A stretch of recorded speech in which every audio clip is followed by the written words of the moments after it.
जब से ईरान ने इजरायल पर मिसाइलों से हमला किया है, पूरा मिडिल ईस्ट सहमा हुआ है। खासकर इजरायली प्रधानमंत्री बेंजामिन नेतन्याहू के उस बयान के बाद लोगों की बेचैनी और बढ़ गई है, जिसमें उन्होंने कहा कि ईरान ने बड़ी गलती की है और उसे इसका अंजाम भुगतना पड़ेगा। वहीं इजरायली सेना IDF ने कहा है कि ईरान को छोड़ेंगे नहीं, लेकिन कब, कहां और कैसे मारेंगे ये हम तय करेंगे। ईरान ने भी चेतावनी देते हुए कहा है कि यदि इजरायल ने कोई कार्रवाई की तो उसका भरपूर जवाब दिया जाएगा। ईरान के विदेश मंत्री अब्बास अराची ने सोशल मीडिया प्लेटफॉर्म X पर अपने पोस्ट में कहा कि उनकी कार्रवाई फिलहाल समाप्त हो गई है। अगर इजरायल आगे जवाबी कार्रवाई नहीं करता तो ईरान भी मामले को आगे नहीं बढ़ाएगा।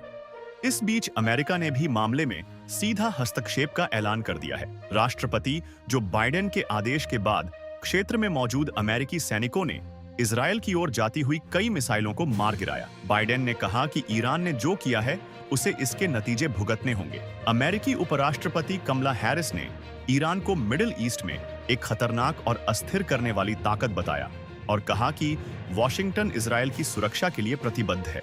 ब्रिटेन और कनाडा ने भी इजरायल को पूरा समर्थन देने का ऐलान किया है। वहीं फ्रांस और यूरोपियन यूनियन ने हालात पर चिंता जताते हुए मामले की गंभीरता की ओर इशारा किया है। रूस ने मध्य पूर्व में लगातार बिगड़ते हालात के लिए अमेरिका को जिम्मेदार ठहराया है। रूस की ओर से जारी बयान में कहा गया है कि मिडिल ईस्ट में बाइडेन प्रशासन पूरी तरह विफल रहा। वहां के मौजूदा हालात अब व्हाइट हाउस की समझ से बाहर है और संकटों को हल करने में वो असहाय दिख रहा है।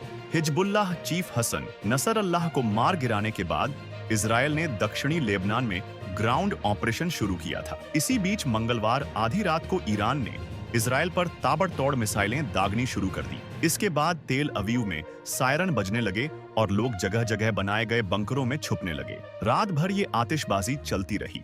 ईरान ने दावा किया कि उसने इजरायल पर 180 मिसाइलें दागी। निशाने पर थे तेल अवीव स्थित इजरायल के 3 मिलिट्री बेस और खुफिया एजेंसी मोसाद का हेडक्वार्टर। ईरान का यह भी दावा है कि 90% मिसाइलें अपने टारगेट को हिट करने में कामयाब रही, लेकिन इजरायल का कहना है ज्यादातर मिसाइलों को उसके एयर डिफेंस सिस्टम ने इंटरसेप्ट कर लिया और उन्हें हवा में ही नष्ट कर दिया गया। इजरायली मीडिया के मुताबिक कुछ इलाकों में मामूली नुकसान होने की खबर है। बहरहाल इजरायल के बयान के बाद इतना तो साफ हो गया है कि ये लड़ाई अभी थमने वाली नहीं है। अब यदि दोनों देशों के बीच सीधी लड़ाई छिड़ती है तो सिर्फ मध्य पूर्व ही नहीं बल्कि दुनिया भर को इसके दूरगामी परिणाम भुगतने पड़ सकते हैं।